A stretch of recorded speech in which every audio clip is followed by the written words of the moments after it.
comment, rate, subscribe. Merch in the description. Check out our Facebook pages. We got marketplaces you can buy and sell stuff on. How to beat Android 18 Mill. So first step, obviously, as always, is to understand the strategy, like the core of what an Android 18 deck mill is, because obviously there's always different variants. There's more than one way to build a deck, as they say. So the thing that makes Android 18 important specifically is the fact that when you use her, make sure I'm using the right 18, right? This is the right one, right? Yeah, Android 21 scheme. Make sure I didn't grab the wrong one. I think there's like one other. Anyway, so her first auto, when you play her into your leader area, you get to play up to one Android 21 scheme from your deck. So this is Android 21 scheme. Once per turn, when you or your opponent plays a non-token battle card, it can't attack for the duration of the turn. Auto, when you play a black battle card placed into a drop area. Second auto, at the start of your opponent's main phase, they play 2 clone tokens with 10k power in your opponent's battle area. So this is how your opponent plans to put battle cards on your side of the field, specifically a lot, combining it with Android 16 for his mother, so that way it can double that. So this will give you 2, this will give you 2, so it's 4 every turn. So like in 5 turn, you'll have 20 tokens, or battle cards on your side of the field, right? Which will allow your opponent that if they play full power Frieza and attack with it, remember it has to attack in order to trigger its effect, because once it attacks, it starts minusing all your tokens, and then that triggers this auto that because all your tokens power were minused, you mill 2 cards for each. So for example, if you have 20 battle cards and this swings, you're going to lose all 20 battle cards, right? Which means you're going to lose 2 cards for every battle card. So 20 times 2 is 40. So you're going to mill 40 cards. Right? Now, what's important to understand is that this has to attack, just like this has to hit the field, right? So there are some ways to stop that, right? You can use Godzillian's Trunks to stop your opponent from playing this, so that can help you survive a turn, survive this strategy. Your opponent can try to cheat out as soon as turn 4, so keep that in mind. Another thing you can do, because this is a 5 drop, if you're playing yellow, this is a good side deck card. I mean, personally for me, a good main deck card, but it's a good side deck card to consider, because it has the permanent. If your leader card is yellow, all of your battle cards and your opponent's battle cards with original energy cost of 5 or less have their skills negated, and your 1 drop and all of your battle cards with energy cost of 1 get 5k power. The main thing is that this turns any 5 cost or less into a skillless battle card, essentially. So this, just having this on the field will stop this card from having its effects. It'll take away its triple strike. That's one thing. It'll take away its both its autos. So it's just be a 30k skillless. Plus this has the added ability of the -2 ability that if your leader card is yellow, your opponent can only attack with battle cards once during their next turn. So playing this, minusing 2 from this, for example, can help you survive that turn. But of course, you gotta be careful, because if you're -2 from this, and then your opponent is like, all right, well, before I use this, I'm gonna take this down. That way, the permanent is no longer there, and then do this. So that's something you have to take into account. So you don't have to do the -2. I'm just saying that it is there as an option, especially if you can play this -2 from it, and then and because it's a unison, maybe you can have a way of playing something that could like maybe a counter play, extra card or something like that when this hits the field, you can put it into rest mode, right? So that way your opponent can't attack with it. But if they do manage to take this off the board, well, since this is a rest mode, it can't attack, so you don't have to worry about it, that kind of stuff. It's just a way of being creative. But just being able to play it for 3, 4, or more markers, right? Like I said, they can cheat this out as soon as turn 4 or turn 5. So you want to make it hard for them to be able to use it, because if you play this will require 3 attacks to take it down. If you pay 3, if you pay 4, or if you play for 3, give it a copy of itself to give it a marker, so that way it has 4 markers, then that greatly increases the chances of this thing surviving long enough that your opponent won't be able to pull this off in that one turn. So sometimes just surviving one turn is enough. Another thing, if you have a blue leader, this is a decent card, because remember, this has to attack in order to activate the ability. So the milling, that was the issue with this. I just remembered because of the way that the game mechanics works, the way they have it here, it's so this actually won't work, because you'll deck out before you even get to the combo step. So just this attacking, you don't even get to the blocker step. You don't get to the combo step. As soon as this attacks is as soon as you pretty much lose. So never mind the Gowasu, but it was just like an idea, like, oh, use this to combo after you lose all your cards in your deck. You could combo this and put 3 back, but it's like, oh no, by the rules of this game, unlike other card games, you automatically lose once your deck has 0 cards. Not when you try to draw for your turn and there's no cards in your deck, you deck out like other card games. So this card is actually pointless in that regard. But in the let's go with the fact the opponent doesn't deck you out with this, but they mill you a lot. Maybe even so much so that you only have 1 card left in your deck. So once it's your turn, you draw it, you will lose. So since they still have, battle still has to continue because you haven't decked out yet, then you can use Gowasu, combo it, just so you can put at least 3 cards back in your deck. So that when it's your turn, you draw and you still have at least 3 cards left in your deck, so you have a fighting chance. But that's only if they didn't mill you out completely. This could help you stay in the game a little bit longer.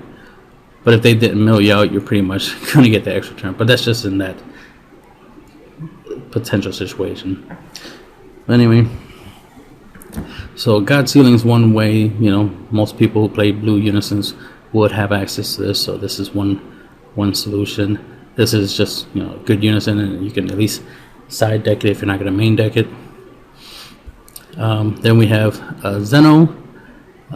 If you play blue, especially blue ramp, this is a good strategy, because Android 17 turn tide is not gonna help you against the mill strategy, especially since they can potentially drop this as soon as turn 4, and even though if they don't mill you out that turn, they'll just keep attacking every turn, and until you do deck out, right? But at least this, with chain attacks trunks, you can play this as soon as turn 4. So that's something to consider. And if you're playing red, then this would be a nice little side deck strategy of chain attacks trunks and Zeno, in order to clear a board, because its effect is when you play this card, negate all other battle cards skills, then choose all cards in both players' hands and all cards in all other battle cards, and return them to their owner's deck and shuffle. So since this affects all other battle cards, that means it will affect your chain attack trunks, of course, right? And your tokens, because tokens are battle cards. So this will get rid of all the other battle cards, but except itself on the field. Almighty Push Zeno, I like to call him. So Almighty Do Over Zeno, deflect, so that comes in handy in case you're trying to avoid somebody trying to God seal you. They can't because this has deflect, right? And then on top of that, it has the auto that when you play this card, choose all battle cards, including itself, right, and return them to the owner's deck. Then all players, who return cards shuffled. So since this is all battle cards, then you play this and then return, all battle cards, because tokens are battle cards. So this is a 5-drop, so this is useful. So only costs 2 blue, so it wouldn't be that hard to splash that into any deck. It's not leader lock or anything, so it is a good tech option. It's good as a generic board wipe, but again, like I said, against the whole token strategy, you want to make sure you don't have the tokens, so that way this is a little useless. And then we got KO. So if you're playing the KO leader deck, this is a decent card to consider. Main deck, side deck, however way you want to use it. I mean, as a side deck option, it's not bad, right? It has EX Evolve, pay 1 blue. Evolve this on top of a blue KO with an energy cost of 1, so you have to use a 1-drop blue KO. And from right, there's like at least one or two you can put in the deck in order to EX Evolve this. Because the only way you're going to get this card's effect is if you evolve it. I wish you could just play for it and just get her effect, but auto, when a card evolves into this card, you may choose all of your battle cards. Notice it says your battle cards, right? Other than this card, and place them into the owner's drop area. If you do, choose all of your opponent's battle cards with energy cost 4 or less and return them to the owner's hand. So it's somewhat of a board wipe. You send all your battle cards, aka your clone tokens, right? Send it to the drop, and then bounce all your opponents 4 or less on their side, field back to the hand. But the main goal is obviously to get rid of the damn tokens, right? To at least drastically reduce your opponent's full power Frieza play. So there's that. Zeno, any blue deck that has access to it, or any deck that can at least produce the 2 blue, can use this, and all you have to do is just try to get to get 5 or 4 if you have 2 copies of this in your hand. Play this for 4, and then add the second one as a under it to give it a marker, and then you have 5 markers, and then remove 5 because it has the ability to choose all cards in all battle areas, ignoring barrier, and shuffle them into the owner's deck. So it's all cards in battle area. Remember, field cards are in the battle area along with the battle cards, which means this not only hits your tokens, or not only does it hit your tokens, it also hits the field card. And then since this is a battle card, we gotta remember that this plus this, is 4 tokens every turn. These cards do hit this and the token, so that's good to get rid of this and the token, so that way you're not gaining 4 tokens a turn. But this can hit the field card on top of hitting the Android 16 plus the tokens. So that's something you can consider, at least as a side deck card. Doesn't have to be main deck, but if you play blue, you ramp or use this to ramp, then you already have access to this. And Kibito Kai's attendant, if you could at least spare 1 blue to play this, I mean, just using this, for example, and just charging one of these so that you could play the other copies, is something you can do. You can splash it in, and it's not great or anything, but it could help you slow your opponent down, right? It ain't perfect, but it's an idea, especially if you get like 2 of these out, you have a fighting chance. So the idea is that it has the active main where you switch this card to rest mode, choose one of your battle cards. Notice this battle card doesn't say the cost, battle cards, and return to one's hand. So you can use this to bounce a token off your board.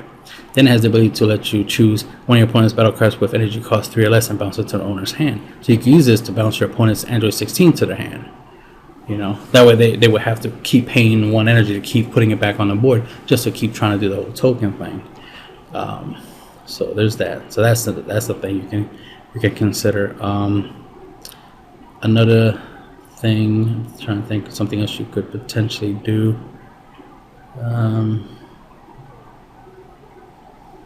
I mean, if it's possible, I mean, the way these cards work, it'd be hard for you to bounce them back to your hand, then replay them, bounce back to your hand, replay them, because this will this will put itself back in the deck, as well as it'll put this back in the deck, so you won't be able to do this every turn. But if you can, you know, find something that you could play over and over again. There's a Kale that's a green Kale, an old green Kale, where you play her and you can KO one of your battle cards in order to board wipe your opponent.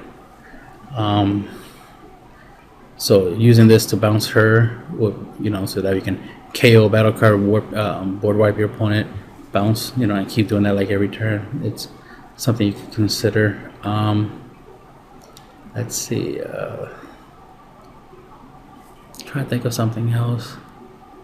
Pretty much anything. There's other cards you can consider, cards that have the ability to put cards back in your deck. Another thing you can do, like the Guasu, is still useful. It's just it wasn't useful to use it in the turn in which your opponent drops this and attacks.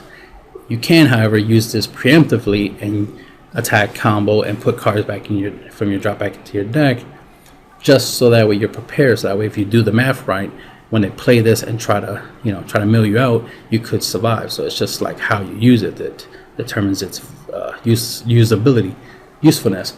There are other ones in other colors. I'm just showing the one that I use. I use this in my Zamasu deck, my set 2 Zamasu leader, because of the way my deck works. I mill, so I might as well use this to combo to put back cards so I don't deck out for my own effect. So that's why I mentioned it, that it's an option. Obviously trying to draw less, like try.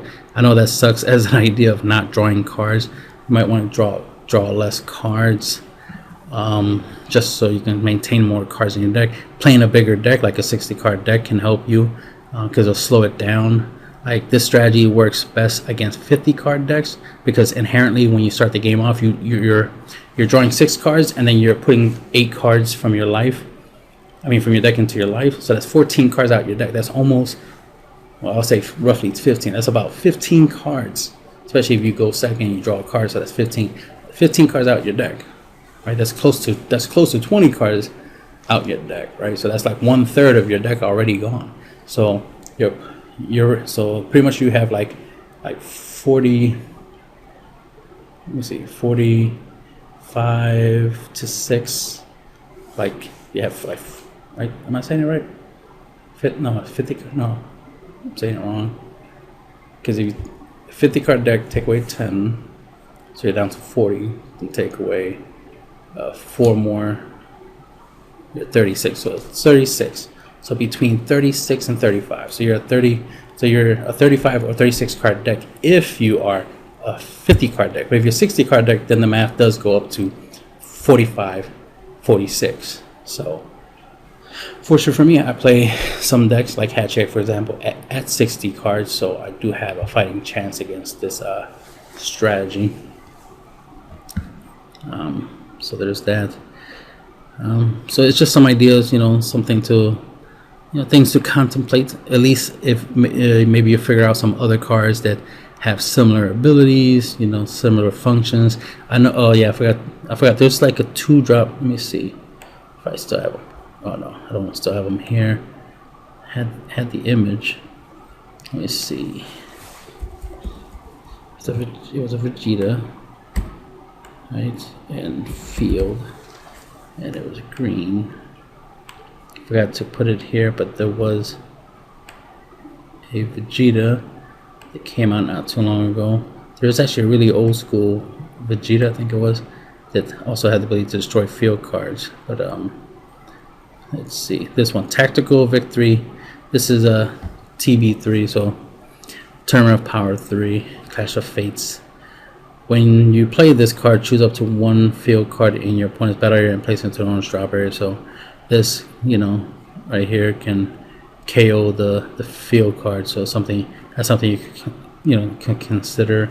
If there's any effects out there, like a leader maybe that has the ability. Oh, let me see. It has the ability to there is one. There's the ability to kill field cards. It's cool. There's a Goku, right? let's see, KO, and it was a leader, and it was green. Let's see if I can show it real quick.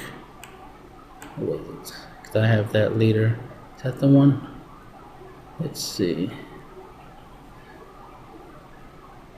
Okay, I need the back side. Nope, that's the Kaioken one. Big double check it. Yeah, that's the Kaioken one. I think it's this one, right? Let's see. Yeah, here it is. Ferocious Strike Goku. This one has an active main/battle. Once per turn, place 2 cards from your life to the dropper. Choose all of your battle cards and your opponent's battle cards, ignoring barrier, and place them into the owner's dropper.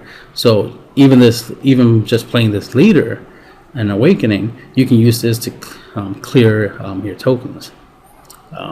So you can just, it's active main, so you can take advantage of that. It's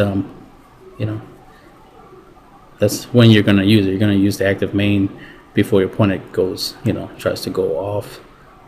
So that's something to consider, and that's the end of the video.